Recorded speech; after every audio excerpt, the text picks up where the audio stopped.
मिलने के लिए बुलाया था ना, तो अब तुम जगह दो। तुम्हें क्या लगता है मैं तुम्हें फिर से अपने कमरे में आने दूंगी? तो और मैं कहाँ जाऊंगा? मुझे नहीं पता।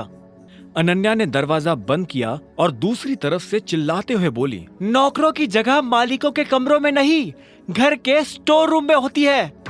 यह सुनते ही अभिनव को बुरा लगा, पर वो कर भी क्या सकता था। उसने बस बंद दरवाजे को देखा और हताशा से अपना सिर हिलाने लगा। उसे पता था कि उसे बाकी कमरों में भी कोई जगह नहीं मिलने वाली है, इसलिए जहां इस घर के नौकर सोया करते थे, अभिनव वहां चला गया। वहां उसे किस्मत से एक बिस्तर खाली मिला और अभिनव उस पर जाकर सो गया।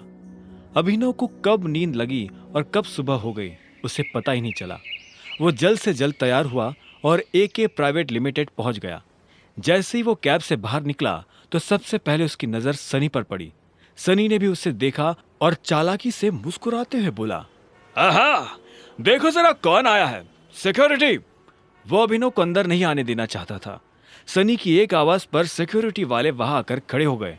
वो अकरम को फोन मिलाने वाला था, पर इससे पहले कि वो अकरम को फोन मिला पाता, इतने में एक सुंदर सी लड़की काली स्कर्ट और सफेद शर्ट में उसकी तरफ चली आ रही थी। उसने आते ही सिक्योरिटी वालों से कहा, तुम लोग जा सकते हो, ये मेरे साथ है। इतना कहकर उसने अभिनव की तरफ देखा। ये देख सनी के होश उड़ गए। उस दिन पार्टी में और अब यहाँ भी अभिनव ने सनी को गलत साबित कर दिया था। इससे पहले कि वो कुछ कह पाता, अकरम की सेक्रेटरी जेनी ने उसे शांत रहने का इशारा कर दिया था। अभिनव को सनी के चेहरे पर छाया मातम देखकर काफी खुशी हो रही थी। वो मुस्कुराया और जेनी के साथ निकल गया। आपको अकरम ने बताया कि मैं यहाँ क्यों आया हूँ? ये सुनते ही जेनी के कान खड़े हो गए। अभिनव जैसा आदमी जो यहाँ नौकरी के लिए आया था, वो अकरम को अकरम कहकर बुला रहा था। जेनी ने इस सवाल का कोई जवाब नहीं दिया। उसने अपने ऑफिस का दरवाजा खोला और अंदर चली गई।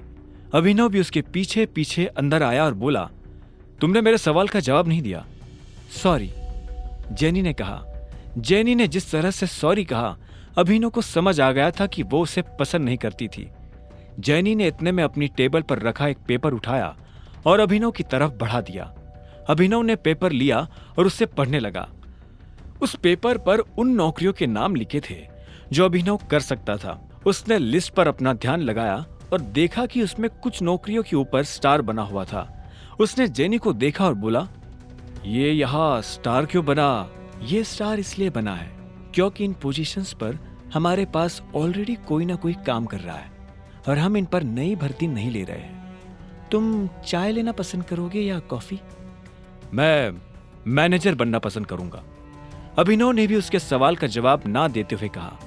ऐसे में जेनी बोली, लेकिन मैनेजर की पोजीशन पर पहले से स्टार बना हुआ है। आप पता है मुझे। तो जिस पोजीशन पर पहले से कोई बैठा हुआ है उस पर तुम कैसे बैठ सकते हो?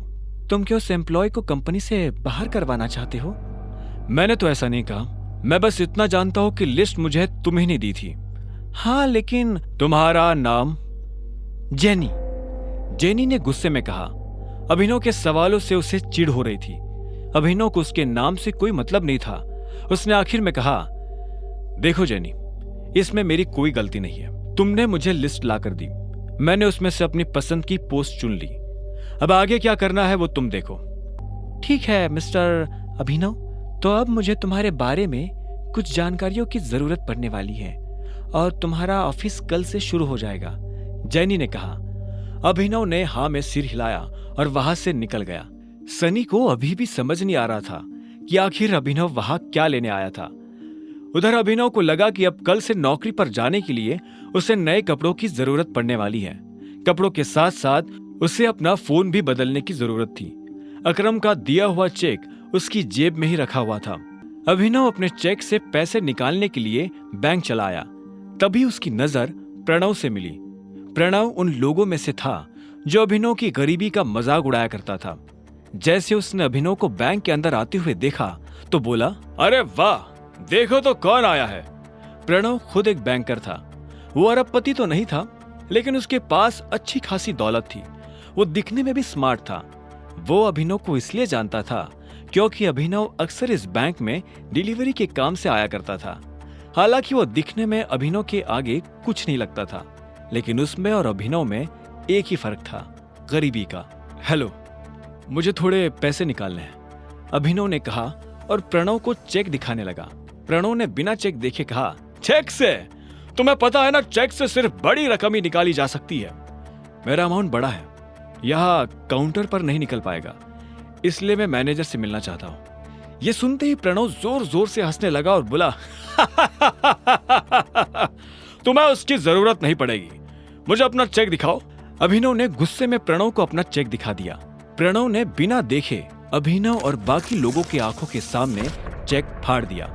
अभिनव प्रणव पर चिल्ला उठा, तुम्हारा दिमाग खराब है क्या?